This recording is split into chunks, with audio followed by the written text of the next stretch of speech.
Like a game show host. Live and in color, episode 56 of the MMA Taylor 26th edition. And for the third edition, we had Moncton and we had Calgary. So we went with the Canada. I mean, that's right? No. Yeah. Yeah. Calgary and Moncton.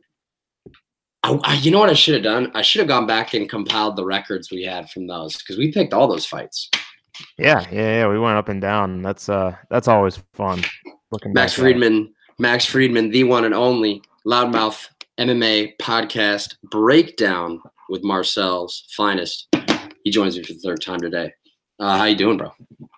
Man, it's good to be back on the bottom line. Like I was saying, morale was a little low after the St. Louis Blues lost last night, but what a way to pick things up, jumping back on the bottom line. And hearing that the bottom line is coming back on a regular cadence.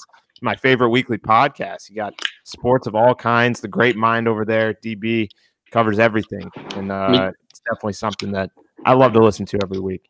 I respect this guy that I have on my show at the moment a lot, but, very appreciative of the kind words. Very, very, very much so. Always, means a lot to me anytime it's from anybody from my peers because, I'm working hard, but, never stopping. And we carry on with obviously what everybody wants to talk about. UFC 236, man. That's what we're going to get into a lot today. We're going to talk about that. I don't really want to touch on Jones Adesanya, but it's so important and there's a lot of angles to it to where I would feel like the elephant in the room would crush me if we didn't mention it. Get into the St. Petersburg card a little bit. So yeah, if you like fights or anything of the face punching and neck choking variety, we got it, man. So Max, I'll ask you right off the bat, dude. What was the first interaction you saw between either of them? Not when you found out, talking Jon Jones-Israel Adesanya, people making a big deal about it. What was the first thing you saw about it? Yeah, well, man, they've been talking about the comparisons between the two because of their similar frames and styles for many years, even though Israel Adesanya, much more decorated kickboxing background, Jon Jones, collegiate wrestler. But this is the trend in the sport, man. So many, quote unquote, super fights, guys going up to fight champions, challenging for multiple belts, guys going down to fight champions, challenging for multiple belts. I mean, to me, it just seems like an opportunity for a big payday, and that's what they're trying to capitalize on. I mean, Israel Adesanya, to me, as a hardcore MMA enthusiast, doesn't grant an opportunity to go up to fight Jon Jones at 205 pounds just yet. I mean, he's got the true champion Robert Whittaker in front of him, and that's the fight I want to see. But nonetheless, this is a growing trend. DB, I want to hear your thoughts on this. I mean, we keep seeing it over and over again, mostly in the lighter weight classes, but now we got it at 185 and 205 pounds. Are we going to see another one of these title challengers going up to fight and possibly have a double champ again? I think it's potential. I think it's possible, but I do think that I don't think the UFC is going to botch this, in my opinion. They have very carefully. When I say very carefully, I mean that by saying very carefully, in which Adesanya did not fight cans. Adesanya, Wilkinson, okay. Vettori is not an easy fight at all. Is Adesanya a lot more skilled than him? Sure, but is it an easy fight? No. The Vettori, actually, in my opinion, until Saturday night, was the only guy to successfully win a round against him in the UFC. Basically, what I'm trying to say is they're bringing him along a little bit slowly. I doubt that they are, thrilled or clamoring right now about let's give him Jon Jones right now. That's not why would you do that? You know what I'm saying? It's definitely possible though, and if it does come to fruition, that's massive. But you know what else is massive? Whittaker and Adesanya.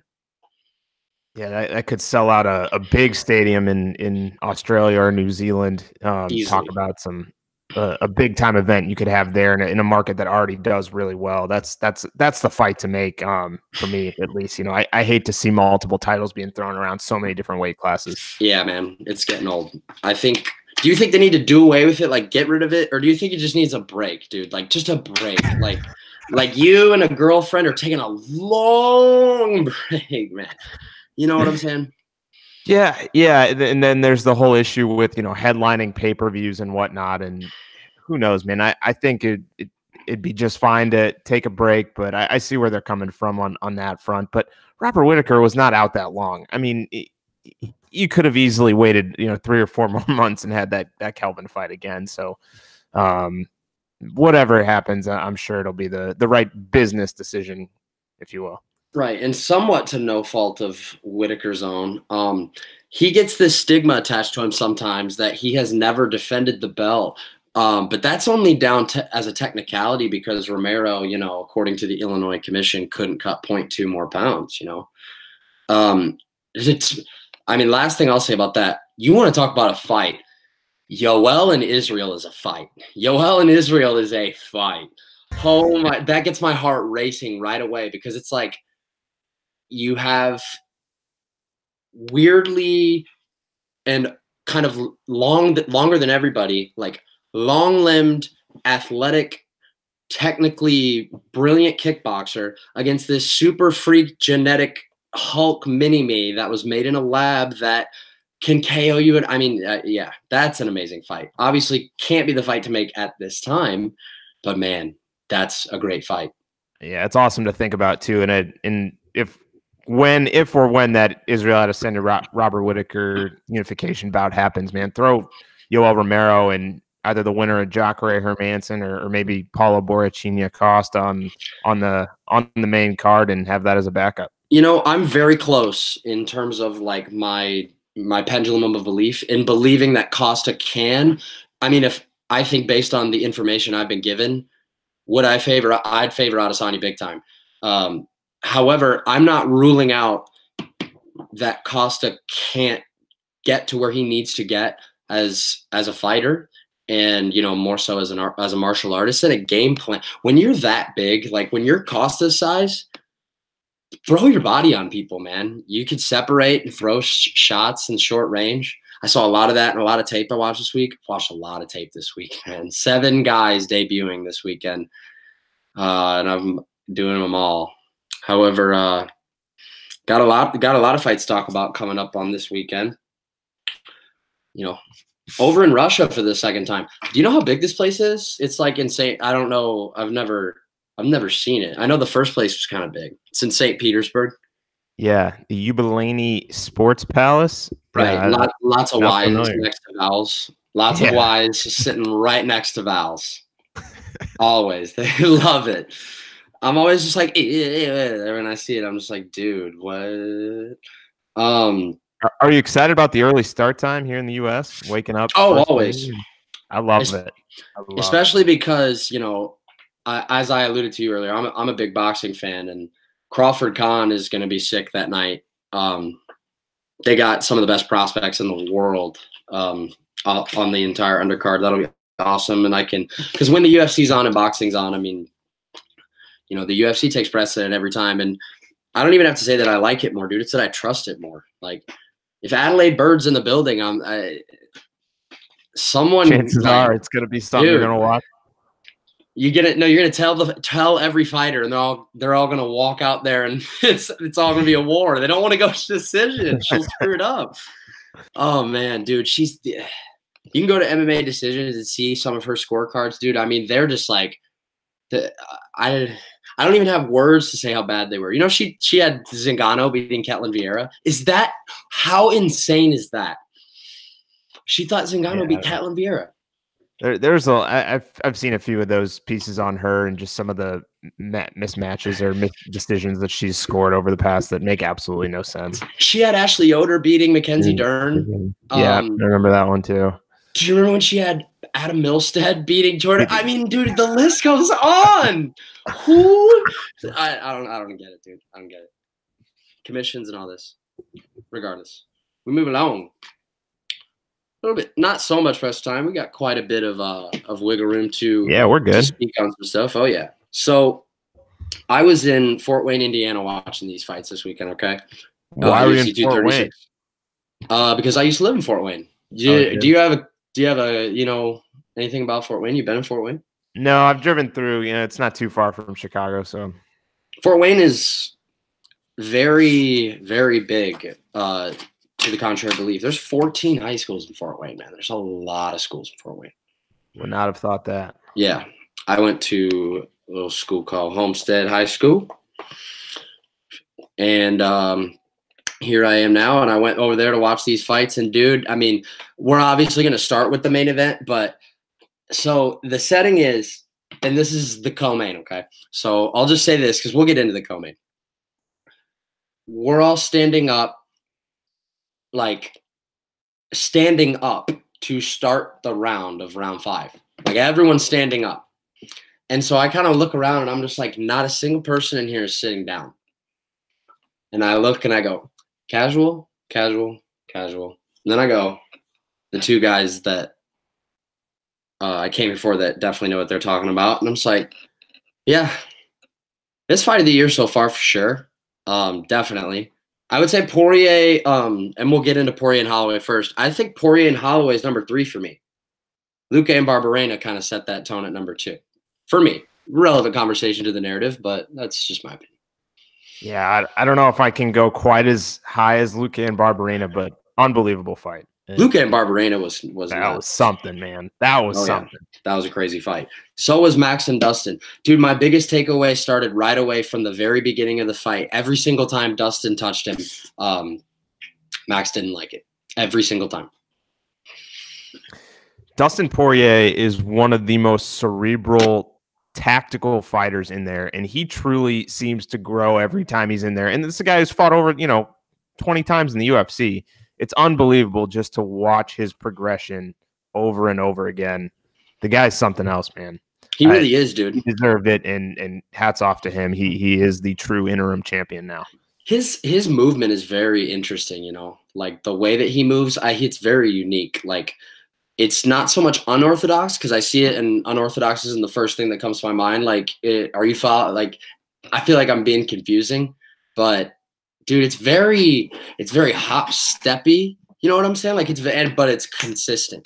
It's consistent. You can tell that this guy has crossed his I's, dotted his T's, skipped his L's in his sleep.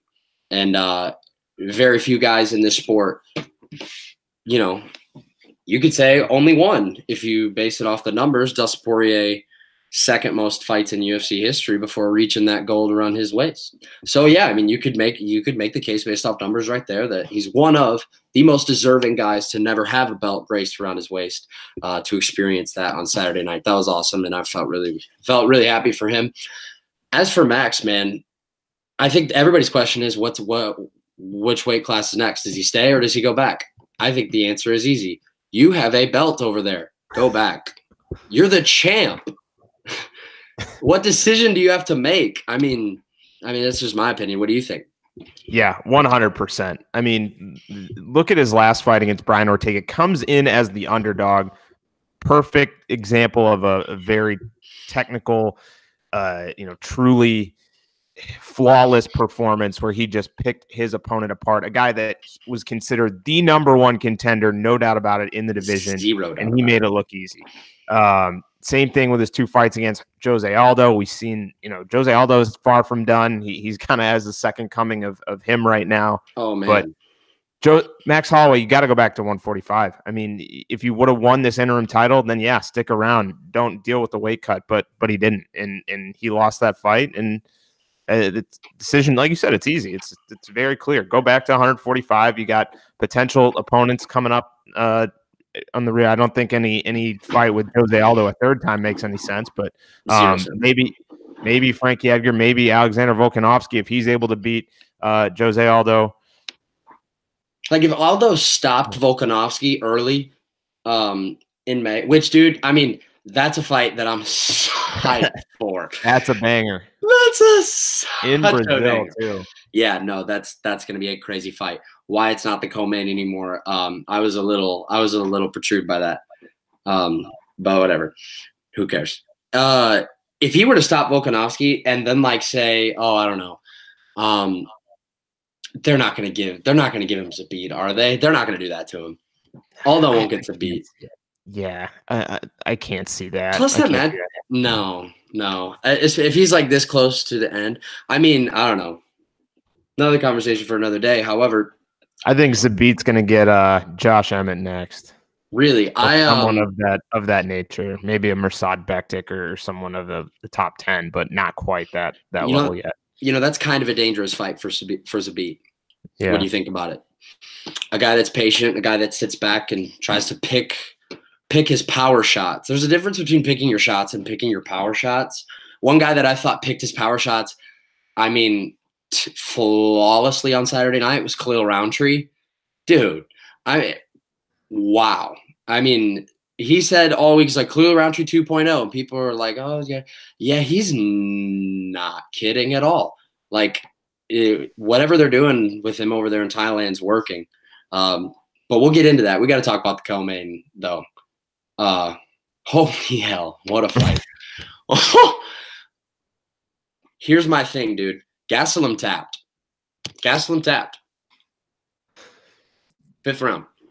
I saw the replay a couple of times, and I just don't think it's conclusive. But no, it's not. But it looked like it at first. At first, I was saying I thought he tapped, but me and my buddy, like, we jumped up and we're like, oh, he tapped. That's it. And we're like looking at each other. It's like, did you see it? He's like, yeah, dude, he tapped.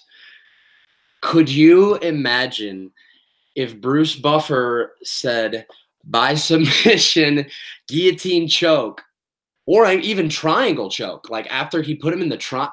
I wonder what that prop line was for Israel Adesanya by submission. Or fifth round sub. I don't know if they have it like to that extent. I don't break that down quite that granular, but yeah. No, we're gonna see if we can't find that out right now. But Kelvin was so close, and that's what crushes me about these fights. You know, as a fan, it's hard not to get emotionally invested, but it's also easy to be like, hey man, you're sitting here on the couch, relax. You know what I'm saying? Like for anybody watching it. But man, you can really feel the emotion that these guys have when they go through 5-round wars like that. But I think Gastelum knew that it wasn't going to go his way afterwards, especially after that 5th round. I thought Gastelum won the first, and Israel clearly won the second and the third. Oh, and oh my goodness, Gastelum, the takedown against the fence. He had him hurt. What was he doing, man? What was he doing? There's so much that you could pick apart in this fight. I mean, it was an incredible fight. This was the type of matchup that I thought would give Kelvin Gastelum problems, but I thought he handled it fairly well.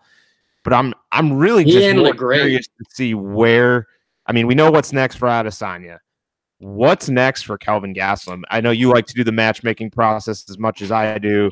I look up and down the roster here at 185 pounds. I don't have a clear answer for you. I do. It's easy for me. I want to see the Weidman fight again for sure. You know, that's a fight that I think could have gone either way. Both of them have kind of jabbed at each other whenever they were talking about the title shot. Those two have shown a lot of respect for each other, but they did kind of get in somewhat of a fracas about getting the title shot. Whenever or getting when were they arguing about that? I think it was right around after the Rockhold Romero fight, wasn't it? Something around there, yeah. Like I don't remember, but do you recall what I'm talking about?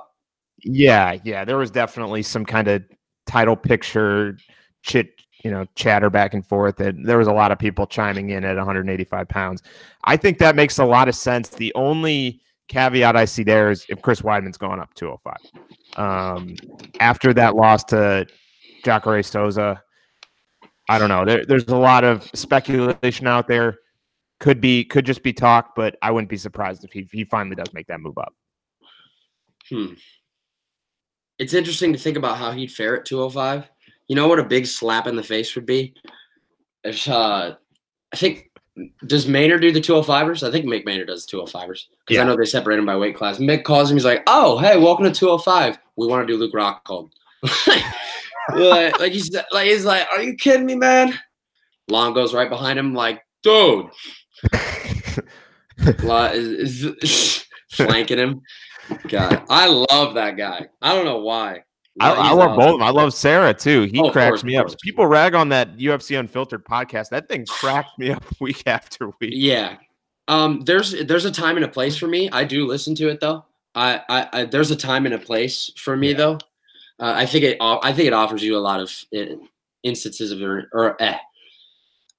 ways to entertain you that other podcasts don't. And obviously, when you have Matt Sarah in it, I mean, yeah, that's almost a must listen every single time.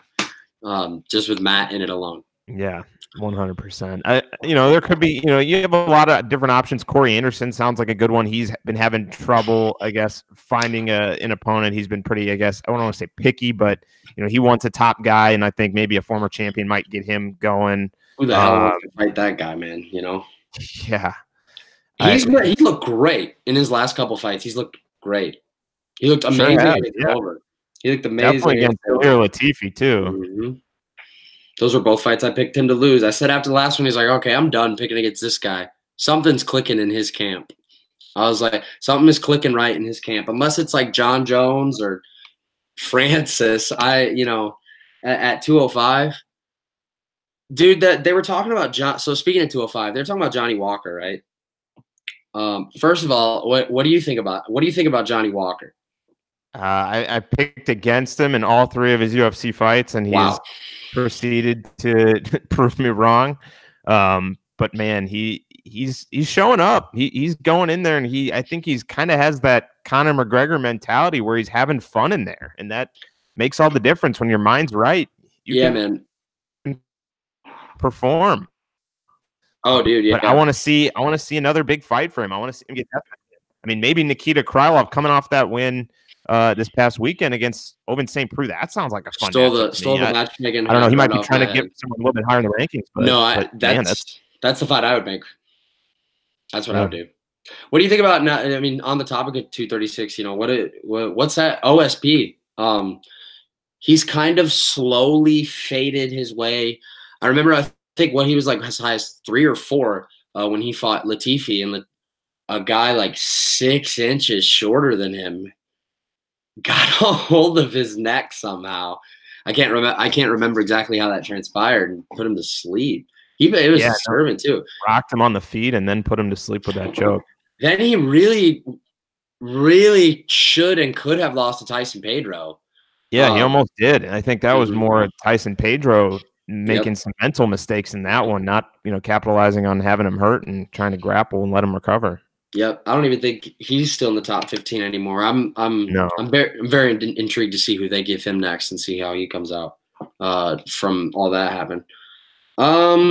Let's see. Grant Jobin. I think he's definitely he's not getting any younger, in his late 30s. It seems to be on the back end of his career. I remember when he was kind of hit his peak. This was after his title fight against Jon Jones. Had those 3 straight wins. Had that knockout of Corey Anderson with the head kick. Seemed to really have things clicking. The Von Preux choke was alive and well. And then since then, 3 straight losses to pretty tough competition and fairly not even close in any of those 3 fights. He really got stopped by Rage. Yeah. Definitely not going to be a guy challenging the top 10. I think he needs to fight maybe an up and coming guy, circling outside the top 15, maybe like Jim Crute, Ankalaev, Jim Crute, Alonzo Menafield. I'm cool with either of those. I'm cool with either of those for sure. I am definitely cool with either of those. Or how about Jim Crute and Ankalaev fight together? I don't think they're going to do that though. They're both 2-0. They're both going up their eyes. But holy hell, that's a great fight. We'll get into a lot more Russians here. Anything to say about Joban and Grant? Joban was pissed off. My take on that is if they gave it to Alan Joban, I wouldn't say a word. They gave it to Dwight Grant. I didn't really say anything. I think it could have gone either way, and I wouldn't have really had any strong opinions elsewhere. And Big Marcel, our good friend, said that I think there was only like 30 significant strikes landed for Joban, so it was. I think less for Grant. Yeah, and less for Dwight Grant. Yeah, I was gonna cap I was going to cap that literally just by saying, you know, I mean, I'm not going to say a word of either scorecard, and I'm not going to say a word, even though I like both of those guys and they fought well. I'm not going to say a word about that fight again, you know, not ever. But those guys have put on wars in the past. Dwight Grant now 2-1 in the UFC. Should be 3-0. He was a victim of a heist in that Zach Otto fight. He did not lose that fight. But, you know, judge is going to judge. Got one back this weekend. Got a split decision on his side this weekend. That's literally exactly what I said. As soon as it happened, I was like, oh, he got one back. I was like, you know, MMA gods aren't that nice, though. They try to make it seem like they're Medusa, but, man, they're not that nice. Anyone sent out to you on the prelims?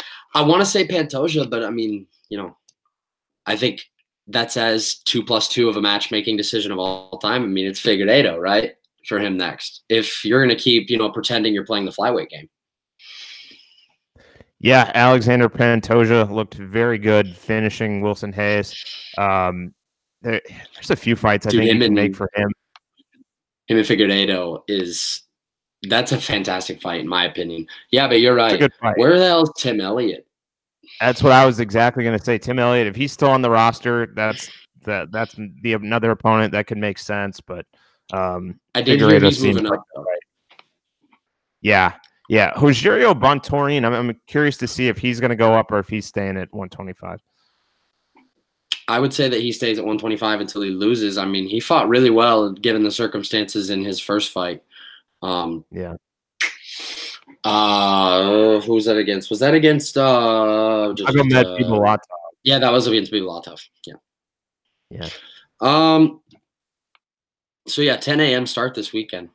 10 a.m. first fight. And real quick before we jump in, you asked about someone that's 236 prelims. UFC 236 prelims. Montel the Quick Jackson. This guy is the real deal, man. I think all three of his UFC performances, the loss to Ricky Simone, the dominant win over Brian Kelleher, this dominant win over the very tough Andre Sukumta. This guy is talented at 135 pounds, and he has a great frame for it. Very well-rounded. Really excited to see him continue to grow in the division. You said it, great frame. Really, really a bitch of a matchup for a lot of guys at 135. Could really fight at 145. He looked good on the Contender Series too. He's out of Otto's camp, like the Milwaukee camp. That's not Pura Vida BJJ. Yep. That's the non-Rufus sport team in Milwaukee. Exactly. That's what people know it as, right? Leo Letson's there too, I believe. Rick Glenn used to be there, and since he moved to Team Alpha Male recently, but yes, he did. That he stood out to me for sure. Tell you what, I'm not gonna be like, oh my God, Brandon Davis, just because, you know what we saw at him in 145. But oh my God, Brandon Davis, and I say that because he is huge for 135. And I kind of want to see Randy Costa fight again, because that was a hell of a fight. And Costa's kicks are unlike any kicks I've ever seen thrown in MMA. They snap whenever they land. Like, he's not trying to crack you. He's trying to get as close as his foot is to you and then slap you with it. It's very, very strange. Yeah, that was an exciting fight. Really fun one to kick things off. And I'm right there with you. I'm not going to jump on, the second coming of Brandon Davis just yet, but excited that we got another guy at 135 pounds, man. Bantamweight is a very exciting division these days, and there's so much talent outside the UFC too. We got a bantamweight debuting on this card that I am really excited about. Movsar Evloev. Really can't wait to see how he fares. Although I think this one's at 145 pounds. It is, and we're gonna extensively talk about that, because I've studied the most tape on those two guys, because that fight kind of fascinates me. when I've been watching both of their tapes, and like I said, I mean, we'll get into it, dude. You know who Evloev is, just because if you are ingrained in the roots of the knowledge of this sport, you know what M1 Global is. He's the bantamweight title. He's the bantamweight title holder in M1 Global. Basically, if you are a bantamweight title holder in the nation of Russia for the ACBs and all those of the world, you're a killer. Examples: Petr Yan. That's really all I need to say. It's he's good. He's very good and he's very diverse. He can win the fight absolutely anywhere it goes. And the kid he's facing from Korea, Sung-Hoo Choi, that guy's a finisher. That guy's a bona fide finisher. He can finish coming forward and he can finish going backward. A lot of talent coming out of South Korea these days. Yeah. Interestingly enough, the other guy, so the other guy they just signed and is debuting in Stockholm, Sung Jo-bin. Yeah. Yeah. Choi and him were booked to fight for the title in the same promotion they were coming from. And I've seen tape on both of them, and I was like, oh, it's great that they're in the UFC, but that would have been a banger. That would have been a banger. Those two guys are really, really good. My question is, why does every South Korean fighter ever fight at 145? All of them. Literally all of them. Or 145. They're at one or the other. Yep. I mean, you got Korean Zombie, you got Korean Superboy. they're all featherweights. Yeah. Shinsu San. Yeah. Kong fights at 135, but like how he doesn't cut a leg off, dude. How he doesn't cut his leg off to make it is nuts. He's huge. So let's start on this card. Kind of working our way up. Been a while since we've seen Magomed Mustafayev. Yeah, over 2 years, almost 2.5. I lied. There's no reason to start at the bottom, but you know, we will start at the top of the card. No. Well, hold on. I want to catch you on this one. Rafael Fiziev. It sounds like you've been doing some tape study. What are your thoughts on him? I know exciting striker here, coming off that really exciting win in Titan in December. You like this matchup for him against Mustafayev? I like the matchup for him for sure because Mustafayev is he's not your typical Dagestan grinder. Mustafayev has no problem standing and trading with you. And Mustafayev, honestly, his weakness is kind of when he goes to the ground. I think this has the potential to be a fight, where 0 takedowns are attempted from either guy. Fiziev is a lot more calculated, I think, but it's also, here's my problem. I am going to learn a lot about him on Saturday because it was very difficult to find his MMA tape scattered all within his Muay Thai tape, and all of his combat sports tape. I mean, this guy just like is a trained murderer, but whenever he catches dudes clean, I mean, the only result that I've seen come of it is nap time every time. Like, this guy can put people to bed. He's the plus. That's not 145 underdog. Yeah, plus 125. So that line has he was plus money coming in on him. It looks like. I think that might be the smart move, man. I mean, what better way to make your UFC debut, right, than for someone to come out and play your game? What are your thoughts? That's a favorable matchup for him. Magomed Mustafayev, like you said, a guy who likes to stand and trade on the feet, and I think Fiziev is definitely a higher precision striker out and probably has him outmatched there. But one thing that our good friend Big Marcel pointed out, there are levels to this thing, man. And we saw that with Zalim Imadaev last weekend. So you have guys like Rafael Fiziev, you have guys like Alexander Leko da Silva debuting. Alan Amedovski as well. Yeah, I mean, yeah. Oh, yeah. You got to expect that, at least one of them isn't going to put their best foot forward and have that truly flawless performance in their UFC debut. Man, here's the thing, though. And I'll release this. This has been kind of like a secret of mine. I don't know if I told you. I'm doing a case study. It's a big one, too. Like, it's pretty thorough. Yeah, it's going to produce – it's going to pump out some pretty crazy stats. Well, I mean, I do the piece on UFC debutants. I have, like 6 hours before I go to work to type the whole thing. But I mean, I've gathered a lot of information on these guys. This has not been a good year at all for debutants so far. Right. I actually alluded to that in my latest piece for Fansided of the five things we learned. That was number 2, man. Newcomers 0-3 on Saturday. I think they are 0 in their last 3 cards. Favorites are losing. Slight underdogs are losing. I think the record's 11-23 right now. 34 people have debuted in the UFC so far. On this date last year, it was 22. Can you tell how much they like the Contender Series, getting that 12K show, 12K win? Can you tell? I can. It's just another way to build some of these guys. So in the past, it's someone coming and making their UFC debut, and casual fans or even the fans that like to watch the UFC fights but don't pay attention to other promotions had no idea who they were. Right. No, totally. Speaking of no idea who they were, and you did leave off the scariest guy that debuts this weekend. How about Ivan Stirkov? Dude, he looks like he ate the Hulk after eating the thing. It's a different category for me. I think he's one of the biggest locks on this card to win. Really? I like that matchup for him. Yeah. Biggest locks on the card. That's interesting. We'll get into it. What's the second fight of the night?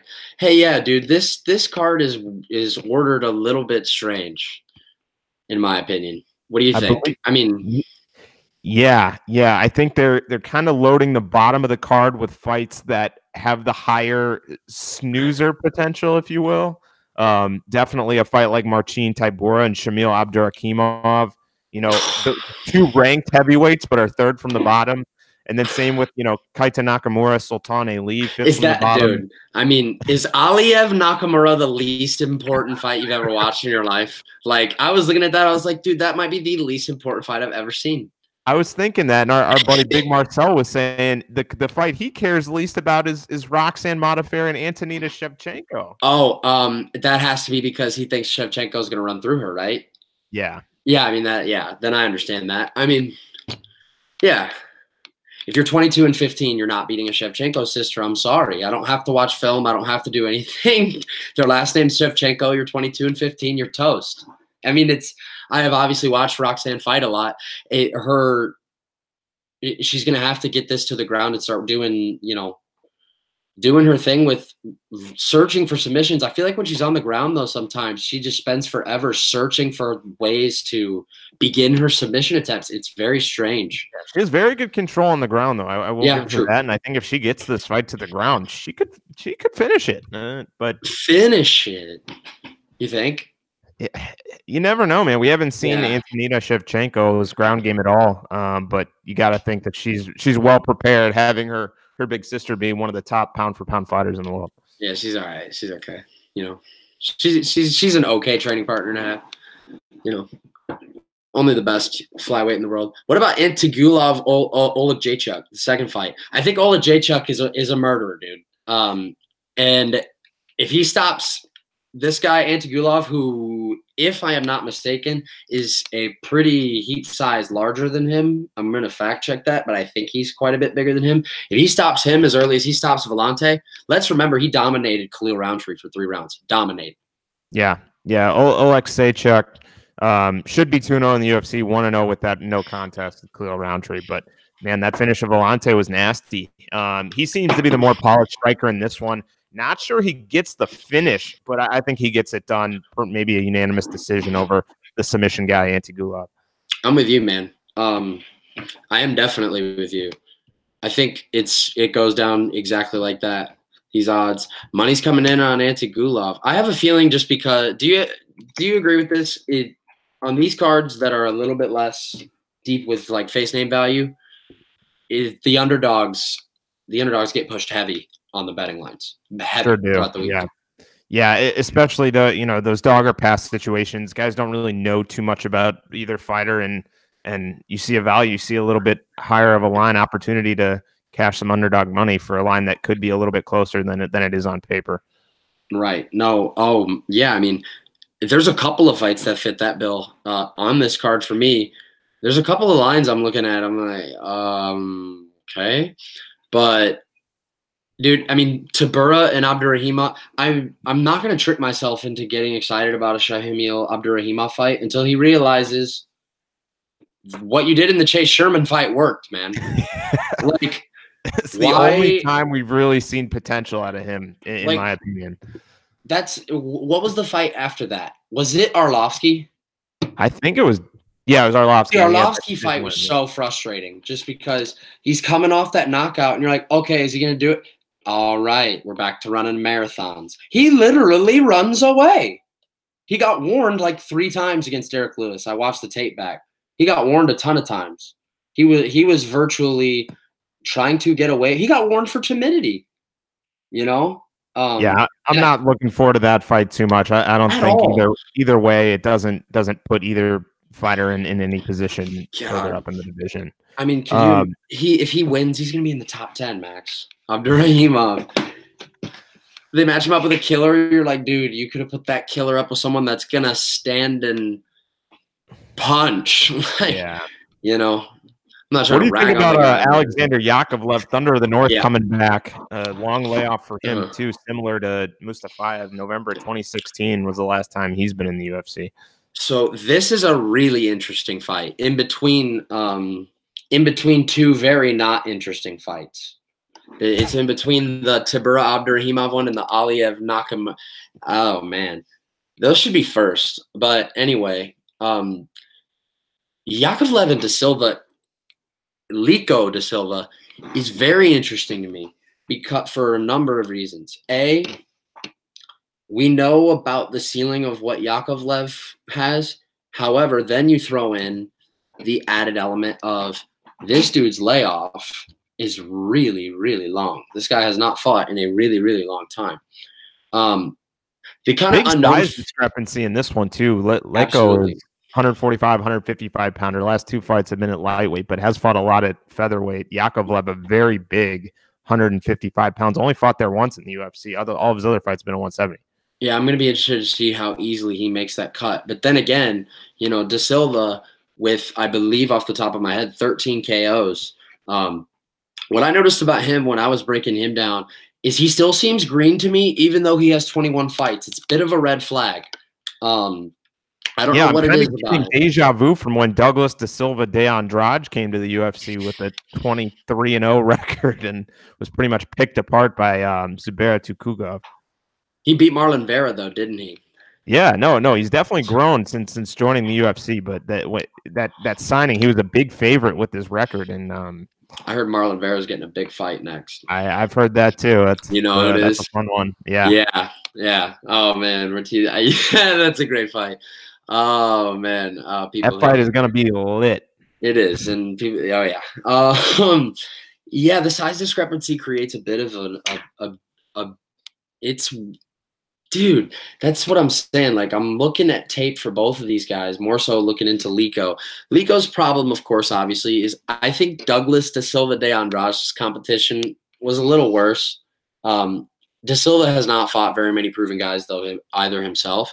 He has fought in Brave a few times, which is a very legitimate promotion. It was very early, though. Yeah, it was very early, though. It was like Brave 2. But the guy he fought there was out of AKA, you know, I mean, there's a couple of guys that fight sometimes there. And, you know, it just goes back to what you said. I mean, the size discrepancy is so big. What game do these guys want to play, do you think? I mean, Da Silva can really do either. I think he wants to prefer to stand. That's what I've picked up so far, is that he's going to prefer to stand up. That's going to be what he wants to do. What's Yakovlev going to want to do? He's submitted guys. He's been submitted by guys. I think Da Silva's striking is more of his go-to than his jiu-jitsu, at least, or the 13 KO to 6 sub ratio is. How much of Lico have you seen? Not too much. Just, you know, some highlights here and there. But Yakovlev, and I'm thinking back to as many UFC fights as I can. You know, George Sullivan, Zach Cummings, Kamaru Usman, Damian Maia, Yakovlev, Gray Maynard. He doesn't engage. You know, he's not the guy to push for a takedown. I think we could have an all-out striking battle in this one. I agree. Whose wife did he sleep with in the UFC to make enemies like that? Dude, that's murderer's row. They just gave him murderers. Kamaru, Cummings submitted him. Yeah, he did. Damian Maia in his UFC debut. He was a late notice replacement. He was scheduled to fight Jan Cabral, I believe, in that one. Oh my! They gave you Damian Maia in your UFC debut. I forgot about that. Yeah, I did. I didn't go back and watch that fight though, because I remember when I had watched that fight that it was, it was a Damian Maia win without a submission, which means he's laying on you for 3 rounds. Yeah. And, okay, quickly moving along. Evloev and Choi, we were talking about it a little bit. I think Evloev is the more talented fighter, but I think Choi is the more dangerous fighter. I think Evloev is also the more diverse fighter. Choi might be the more diverse striker, though. Like, he is very, very dangerous when coming forward, and obviously if you're coming forward, you're on the prowl. But this guy, when he has you pinned against the fence, and his tie clinch, it's amazing. He's knocked multiple guys out from the tie clinch, and it's strong, it's held. This is going to be a much closer fight than people think from what I saw on tape. Evloev's competition has been, to be honest with you, from all of the guys that have come into the UFC that I've seen as debutants, he has one of, if not the most accredited, actually talented, good record all the way down. Never fought a bum, not once. Yeah, it's the same thing with Ivan Shturkov we'll get to later in the card, but that's you look at a lot of these records these days, and you can tell quickly if it is a legit 10-0 or a padded 10-0. Yeah, man. No, and Shturkov definitely has not been padded. I mean, that guy's fought some legends, but we'll get into that. That ends the. Do you want to make picks quick, just like rapid fire? I got Fiziev and Okajaychuk. Yep, same here. Taking Tybura, Yakovlev, Kaita Nakamura, and Evloev. I'm taking Abrek. What does that even mean, man? I'm taking Yakovlev. I'm taking Aliev, and I'm going with Choi for the upset. Ooh, I think he catches him. I think Evloev wins the majority of the fight, and then I think he gets caught. Curious to hear your take on this main card opener here at 185 pounds. Chris same exact story. Amedovski. All right, let me just kick things off. Amedovski, if you haven't seen his last 2 fights in Bellator, go watch it. This guy has heavy hands. They're huge. Huge. You'll feel bad for the guy. Missed the mark there, not locking this guy up to a longer-term deal. I mean, he's an exciting guy. That really surprised me. And Chris Yatko, he seemed to have been coming into his own, and now he's on the heel of 3 straight losses, finished in back-to-back fights, having a hard time taking big punches. This could be a knockout win for Amedovski. I know the stats that our boy DB has compiled might say otherwise for UFC newcomers. What do you think? Well, yeah, I mean, UFC newcomers are not at all privy to experiencing very much success at all. I mean, I think 5 of the 11 wins in the UFC from newcomers this year are in newcomer versus newcomer fights. You had Menafield. You had the random one in Brazil between 2 dudes that they just signed out of absolutely nowhere. And that made no. That was like 4 days for the card too. I was like, what? There's been a couple others. Yeah, De Freitas, yeah. Yeah, Casey Kenny got it done over Ray Borg. That's one that comes to mind. Yeah, Evloev and Choi will be newcomer versus newcomer. But as far as Amedovski is concerned, I don't know. This is Jocko, another guy. I mean, I don't know what their thing is with giving this guy newcomers with track records like this. They tried to give him Yandiev, who obviously was shut down by Jordan Johnson. But Roman Kopylov too for this fight. Amedovski's the replacement. I forgot Kopylov was in there first. Dude, they can really. And then think back to the last year's one. They had Frolov signed. They had Artem Frolov signed. This is all at middleweight. Damn, Russia. I forgot about that too. Yeah. Yeah, and then he was supposed to fight Dalloway, and then Murtazaliev came in and no contested his way to a no contest. Yeah, I'll have to get you after this fight, but Adam Yandiev, speaking of him, he's got an interesting fight in the works. Really? Yeah, I would love to hear what that is. I would love to hear what that is. That's in Europe? Is that like I'll have to double check. Sure. I think Jocko's gonna have to make this one ugly. Because like you said, I mean, this dude, this is a guy where you look at Amadovsky on film and you don't even need to watch all 8 of his fights. You just watch a few of them and you're like, oh, okay, his hands are made of concrete. All right. And like dudes just like get hit by him. His last fight was just, I believe, wasn't his last fight the Bellator one in Italy? I mean, it was just like, okay, fight started, like a few seconds passed. Oh, I hit you, fight's over. That's it. I mean, this guy is really, really powerful. I think plus the money's coming in on him too. I'm looking at all these lines. Only favorite money's coming in on is Evloev. That's very interesting to me. I might have to think about that. Jocko is going to need to clinch, though. He's going to need to try to get Amadovsky as close as he can. Ground, yeah. And try to get ugly takedowns, lay, whether it's in guard, side control, doesn't matter. Just as long as he is not standing in front of you with his hands cocked, trying to find openings, you'll be fine.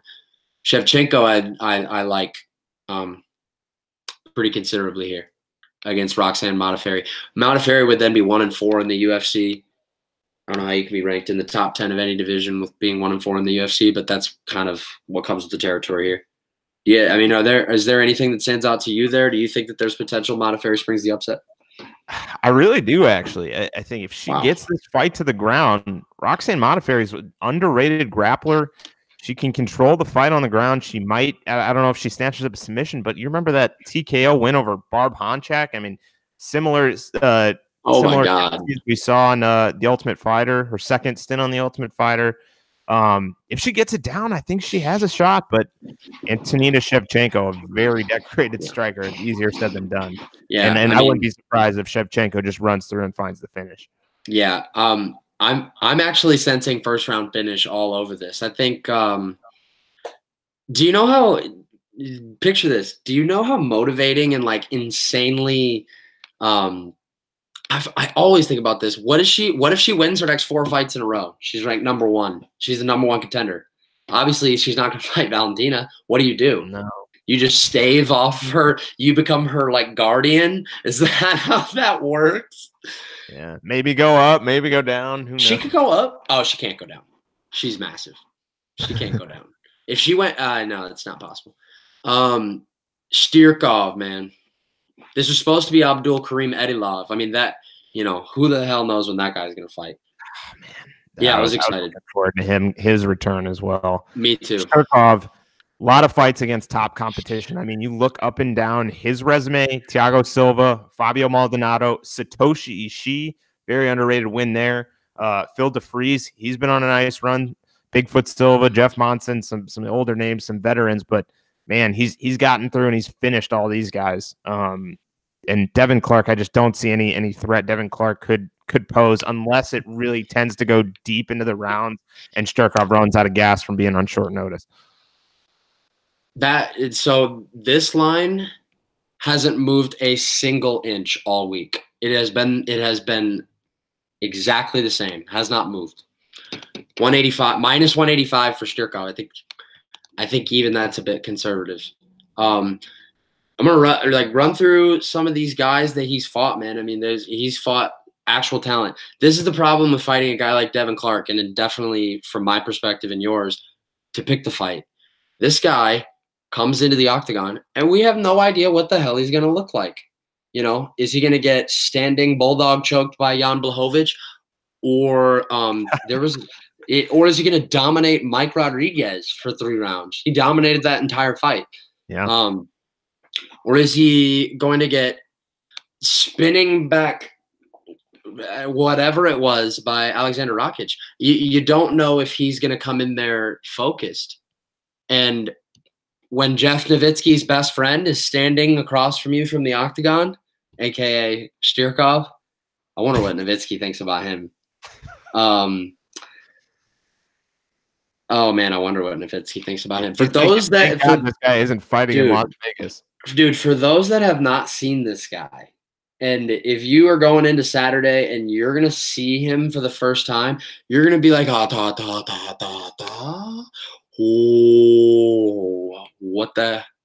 what? It's like, Like people are like, you can't be serious. Like people really look at this guy and they're like, no, that's not. Is it really? You know what I'm saying? This guy is a unit of all units. He is. You have him running through, Clark? Yeah, I think he gets a TKO. I don't know if it's late first, early second, but oh my god, dude! Look at that guy. Nowitzki's already making calls. I promise. Okay, this was random. This is a fight. Pavlovich and Golem. It's simple here. Pavlovich debuted in the co-main against Alistair Overeem. I understood he was it. a favorite in that fight too. Yeah, I don't get the favorite part. I get the billing part just because he was the champion in a very respected promotion. Fight Nights Global, I believe. It was all KOs. And he looked okay in the beginning against Overeem, and then he just kind of got overwhelmed. Marcelo Gomes not going to win this fight. This is exactly what it looks like on paper. It's a bounce back opportunity for Sergey Pavlovich to fire up the St. Petersburg crowd. He must be huge in Russia, man. He must be huge in Russia because, I mean, I don't know. So another guy that's obviously got to be huge in Russia is Islam Makhachev. But here's my thing, and I will plead ignorance here. He's the last guy I have to get to, his opponent. I haven't watched a damn thing. On Arman Tsarukyan? Yeah, but I've heard good things. You hit me up after you will do some tape on him because this fight is a lot closer than a minus 450 and 360 betting line would suggest. That's what I've been getting told, and now I'm really excited to watch. Like I've watched everybody. He's next. Like when you and I are done here, I'll be diving into it. I've heard good things. I thought his kicks he's really diverse with his kicks. He's finished a lot of guys with his kicks, head kick KOs, spinning back kick to the body KOs or TKOs. Very good wrestler too. Very good. Wow. Wow. But you know, what a very difficult debut. What a very difficult debut. I still though, you know, as good as somebody looks on the regional scene, you would have to imagine Makhachev had a different opponent probably from the UFC in mind, and something probably happened there along the way. That would be my guess. The line has, people are calling BS on Makhachev at anything over 4. He was minus 410 2 days ago. Now he's minus 300. I still like Makhachev. Oh, wow. So he's actually gone down. Dude, he's went from, all the way from minus 410 to 305. Yeah, people know, I would say, because having not seen anything about the guy before, I know how he's highly regarded at this point. But when I saw that line, I was like, wow. Like, what's going on there? Even though it was still like 400, now it's at 300. I don't know, man. I think Makhachev is just, really, for your debut, that guy probably beats a lot of guys in his next fight, but Makhachev's an animal. Right. And what I like most about Islam Makhachev, he had that knockout loss to Adjon Martins a few years back, and I think from there it really just helped him grow and get that first loss out of the way, and he's been nothing short of dominant since then. Yeah, he has. He has just been smothering guys. So originally supposed to be Volkov and Overeem. How about this for a stat? Combined for the most fights as a pro in the history of a UFC main event are Alistair Overeem and Alexei Oleinik. Holy cow! You're adding up. Did you now catch that somewhere? I hope you didn't do the research on your own for that one. Yeah, I mean, I'm gonna die in like 60 years, so no, I didn't think I'd have time. No, I saw it. I saw somebody say something about it. So I'm doing the math right now. 118. Yeah, I mean 149 fights combined. That is absolutely out of this world. That is insanity. But man, Oleinik continues to be the underdog in each of these fights. The Travis Browne fight is such an anomaly that it leaves you to think and it leads you to believe that there is a possibility or a window that he can do something with his hands. But against Overeem, I mean, What do you think, man? I mean, Overeem's clearly got to keep it at range. You don't want this guy even coming close to grazing your skin, or he could choke I've you been out. impressed with Olynyk's last few performances, but this is a terrible matchup for him. I mean, when was the last time you remember seeing Alistair Overeem submitted, or even come close? Oh, to yeah, no. If he's losing, he's getting knocked out every time. Yeah, and I don't think Olynyk's That's going to depressing. put him out with a big punch. I think this is a very favorable matchup for Overeem. I actually liked him over Verdum, and I think he gets it done here. Maybe an early second round finish, but I like Overeem main event. I do too, and actually, you and I are in unanimous agreement. Roundhead method. I also think. I mean, this is one of the worst matchups for him. Overeem, like I said, I mean, if he's going to lose, he's going to make sure that he's going to get knocked out. But could you imagine Alexei Oleinik looking like the human form of Shrek, knocking Overeem out and just be like, ah! Like just looking around like this? He would just go like this. He would just go like this. He looks like such like a caveman, but man, when you hear him talk, he's smart. He's a smart dude. He's been around the block, man. What's he like? 40? I think he's 42.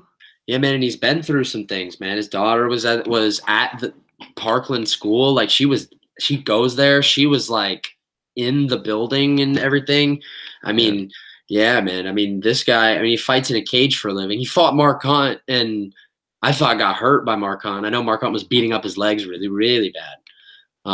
It's as simple as we said, though, man. I mean, Overeem, as long as you don't allow Oleinik to even breathe to the point that you feel a draft on your skin, you're going to win the fight. I mean, if you stay away, if you're Overeem, I'm not saying if you're anybody. If you're Overeem and you just stay away. Pepper, just do not get close. Clinching, bad idea. That guy will literally that guy will Ezekiel you standing on his head. How he does it is insane. But yeah, what we say, both second round? Yeah, early second round. Interesting card. Think an even more interesting card the following week, and I've actually liked the card that has 3 different names. Yeah. Oh, dude. I saw your note. Really disappointed to hear about the issue with Eric Wisely, man. I was so happy to see him get that return call, and now it seems like he's off the card. Yeah, I reached out to him. No comment. So I don't know.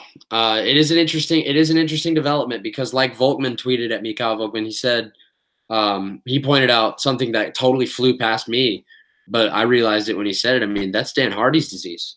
That's the disease that's the disease that Dan Hardy could not get a license to fight because of. Like, commissions will not license you to fight. Like, he's got some problems, like in terms of getting licensed, as long as this continues to follow him around.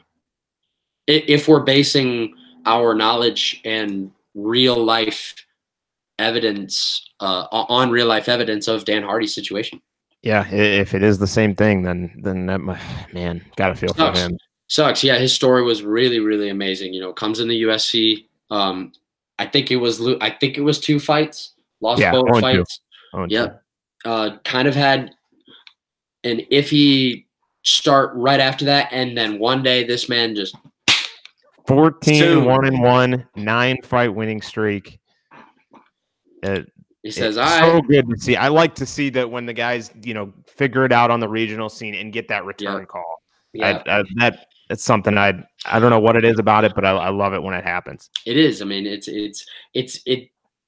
shows me more about them as a person than it does a fighter, if that makes sense. That shows me way more about them as a person. And I respect somebody that wants something bad enough to come back for it after being, being told you're not wanted is never a good thing. And, to come back because you want something that bad. Yeah. I mean, respect. I mean, that just about does it for us. Anything else firing you up this week, Max? Anything you got to say? What do you think of the Ryzen card? Love it. Anything with King Mo fighting in Japan. I mean, I'm gonna be watching for sure. I I'm know definitely gonna be watching. he's got one on Yuri. He's 1-0 in that matchup, but I don't know if he's able to get it done again the way Yuri's put it together since then. Now, his last fight against McGeary, okay? Is McGeary really improved that much, or is King Mo in trouble? The latter. Okay, so if we're assuming the latter is the case, it's not good, man. Not with who he has to fight on Sunday. That's not a good thing. Rematch, though, for Risen's inaugural light heavyweight title. Yeah, that'll be an interesting card. I'm a little bummed Justin Scoggins is off that card. I know that they came out with the official order. You know, but the thing is with those is just like intermissions. Oh, whose idea? Like, we're watching fights. Let's keep them intermissions. No fights? That's not what I turned this on culture over there, man. I don't know what it is, but totally, man. Totally. It's but that's the thing though. I mean, plays have intermissions, like pageants and all of that. They do it more. They obviously, you know, they wouldn't be doing it if punching another person in the face wasn't the main prerogative. But it's the walkout and the pageantry. It's something that, like, if you're a fight fan, it's unique enough for you to watch, but it's also a step up of violence with all of the other things that are legal to keep you there. Yeah. You know, Pride was the same way. Whatever. I wish Horiguchi was fighting Caldwell, but Ben Wynn's an interesting fight, I guess. I think Horiguchi's on another level, though. Yeah. No, the guy's figured it out, man. I hope someday he gets another fight with Mighty Mouse. That'd be dude. I mean, Horiguchi in one sounds awesome. You don't foresee Mighty Mouse having any trouble with WADA, do you? Nah. I don't even know why I asked that question. I think that about does it for us. Thank you very much for tuning in, listening to our picks so far. So, like, the past couple of weeks, I've been like right on 500. So try to keep that streak going of mediocrity and see if Max can keep up, tally him up, and I'm sure we'll see him again soon. Max, thanks a lot for coming on, man. I appreciate it. Thanks a lot, Davidson. Always a pleasure talking to you, man. And if you want to find this podcast, you know where you can. YouTube. If you're looking at my face, unfortunately, I apologize. You can go to iTunes, Spotify, blah, blah, blah. Everything that is a podcast network. So until then, we will see you. I will be back tomorrow. Episode 57. Going to talk NBA. We'll see you then.